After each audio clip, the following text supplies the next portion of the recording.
Damned if they do and damned if they don't. Democrats can't win with the impeachment witch hunt, and they probably can't survive without it. Hello, this is Robert Romano, Vice President of Public Policy with Americans for Limited Government.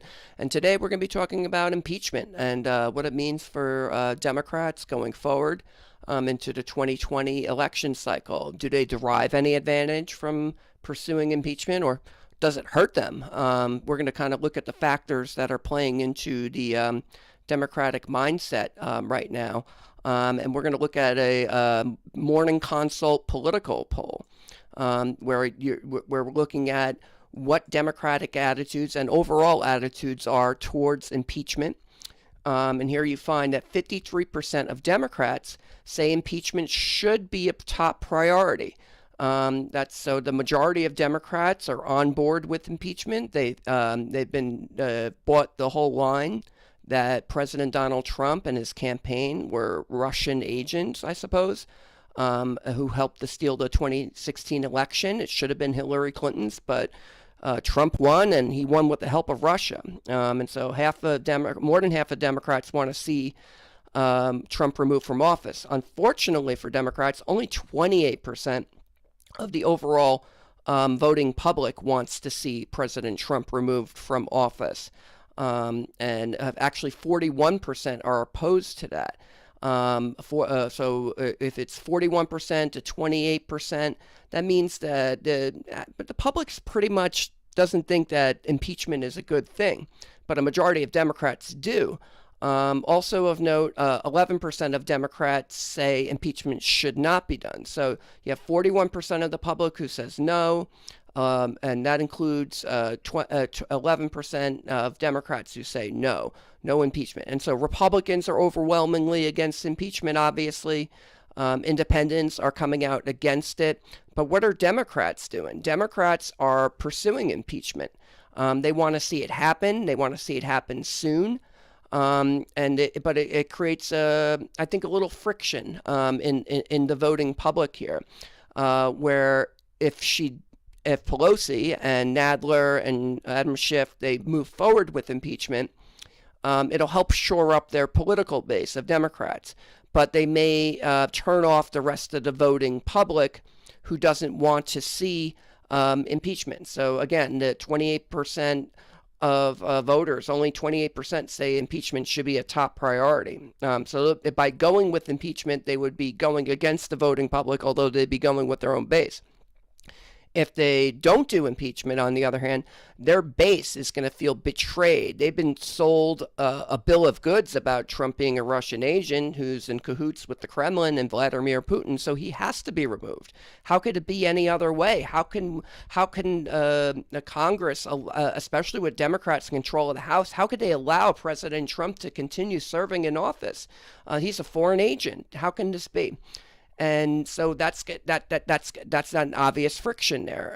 If they don't go along with their base, then they're going to be dispiriting their own voters. They're going to be suppressing their own turnout in 2020, and that might help President Trump win. So, okay, so then they go with impeachment, but then they turn off most of the rest of the voting public who says that President Trump shouldn't be impeached. And that might help Trump win the election as well. So these are tough items for Democrats to be considering right now. And in fact, you're looking at even Democrats like Stephen Ratner, served as counselor to the Treasury Secretary in the Obama administration, and he says that President Trump has a formidable 2020 tailwind. The economy and incumbency drive presidential election outcomes. Trump could get reelected? Let's look at this. The economy invariably ranks among the top issues on the minds of voters in presidential elections. At the moment, it appears to offer President Trump a meaningful tailwind. But how big of a tailwind?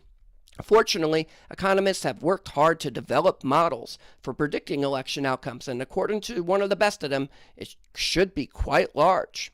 And so we look at Ray Fair, professor at Yale. His model talks about both economic growth and inflation as being two of the most important predictors for presidential reelection hopes.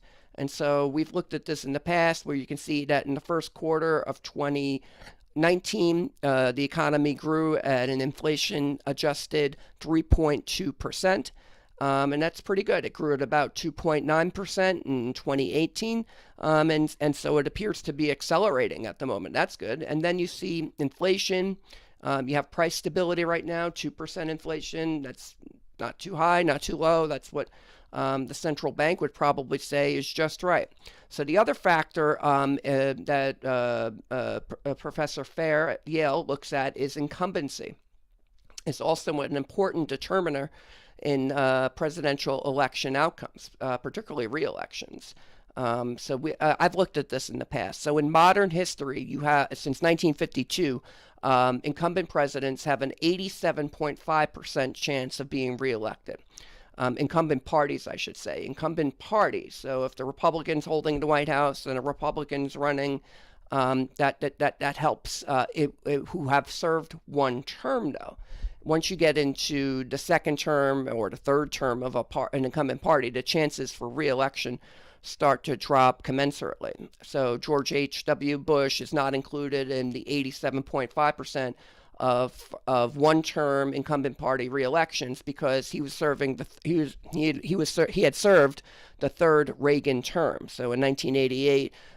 President Reagan could no longer run for office, but Herbert Walker Bush could, and he ran and he won. But in 1992, he would have been running for a fourth Republican term, and so that was very, very difficult. Same deal with Gerald Ford. In 1976, he would have been running for the third Nixon term. But even if you want to include just sitting presidents as how often they get reelected, that's about 70% of the time since 1952. If you go back to 48, that includes 73%, but about 70% overall in history of the Republic. So you take the historical incumbency advantage. You look at inflation's pretty good. GDP's looking pretty solid. We've looked at unemployment in the past. It's pretty low, very low, in fact. You have to go back to 1970 for unemployment this low at 3.6%. And so this works out to a very favorable reelect map for President Donald Trump. And for Democrats, not so much. I mean, they want to see maybe that's why they want impeachment. Maybe they don't think they can beat President Trump in 2020 with the economy doing so well. So they just have to get rid of him. But by pursuing impeachment, they're not really, going with what the public wants. The public wants President Donald Trump to serve out his term. They don't want to see impeachment. They say impeachment should not be done, 41% to 28%. And only a slim majority at that of Democrats want to see President Trump removed from office. But if Democrats don't go along with it, then they could be, telling their base that, your opinion's not too important to us. We think we're going to listen to the polls instead of you. And we're just going to let President Trump serve out his term. With all the stuff they've said about President Trump, you could understand why Democrats who buy the line that President Trump was a Russian agent and ought to be removed from office, why they would be upset. This goes back to 2016, where you had the intelligence, former British spy Christopher Steele had made these allegations that President Trump was a Russian agent. Republican candidate Donald Trump's activities in Russia and compromising relationship with the Kremlin. The Russian regime, this was Steele, who was paid, his dossier was paid for by the DNC and the Clinton campaign. It was used by the FBI to obtain foreign intelligence surveillance court warrants against Carter Page and the Trump campaign, which would have allowed them to pick up emails, phone calls, text messages, and other forms of communications, documents, etc. And these allegations were pivotal to getting that warrant, and it led to the Mueller investigation into President Trump, and it included other allegations besides the fact that they've been cultivating President Trump as a Russian agent for at least 5 years. So I guess it went back to 2011. At the earliest. Then you go look at the Mueller report, though, and here we are 2 years after that, and he started in 2017 of May, and you can see that President Trump was not a Russian agent. In the investigation, the evidence does not establish that the president was involved in an underlying crime related to Russian election interference. That means that Steele was wrong. Huh. And when he's talking about a well-developed conspiracy of cooperation between Trump and Russian leadership, including Paul Manafort, Carter Page, and stealing the DNC emails and putting them on WikiLeaks, which was with full knowledge and support of Trump and senior members of his campaign team. Well, that means that wasn't true either. Specifically in the Mueller report, it states that, in particular, the office did not find evidence likely to prove beyond a reasonable doubt that campaign officials such as Paul Manafort, George Papadopoulos, and Carter Page acted as agents of the Russian government or at its direction, control, or request during the relevant time period. So that means that the Foreign Intelligence Surveillance Act warrant against Carter Page and the Trump campaign, which got all their emails and phone calls, it was spying, was basically into an investigation into a crime, a collusion with Russia that didn't happen. And so that would be a good reason not to pursue impeachment. That's probably why only 28% of voters think that that's a good idea. That's why probably also 41% say impeachment should not be done. They did this big investigation into President Trump, and President Trump was not in cahoots with Russia in hacking the DNC or John Podesta and putting the emails onto WikiLeaks. So Democrats got a real problem here, I think. They're going to have trouble winning in 2020 at this rate. Even if they try to impeach him, then the public will turn against them. Or if they don't impeach him, and then Democrats will turn against them who want to see Trump impeached. And that's going to be really, really difficult. It's also going to force Democrats in the presidential campaign to weigh in on the prospect of impeachment. And that could very well be how people judge candidates like Joe Biden or Bernie Sanders, Mayor Pete, or anyone else who might be standing against Trump in the 2020 election. And in the meantime, Trump's going to have a really big advantage with incumbency, with the GDP doing as well as it is, with inflation being low. And again, in modern history, 87.5% of first-term incumbent party presidencies tend to get elected. You can look at sitting presidents tend to get reelected at about 70% of the time. And so Democrats, they're basically out of options here.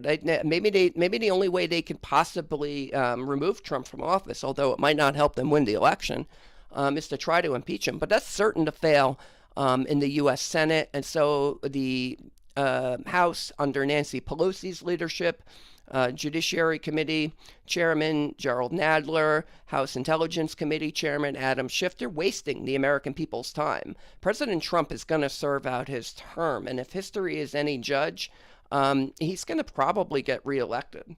And so maybe they should, instead of pursuing impeachment, I don't know, maybe they could try doing stuff like infrastructure or other things that President Trump has said he wants to work with Congress on. In order to, pass the USMCA, new trade deal. Democrats are supposed to be in favor of better trade deals, more fair trade deals. So I think this is an opportunity for Democrats to really move the needle on policy, although they probably believe that will help President Trump get reelected. He can't have any legislative victories. Well, if they're a do-nothing Congress, well, what they also might be endangering is their House majority. That's something they ought to consider as well. If the problem is a do-nothing Congress that's not going to do infrastructure or pass the USMCA or any other good, better trade deals, then maybe the solution is a Republican House majority. That could be something that Steve Scalise and Kevin McCarthy, they're probably writing the campaign ads right now.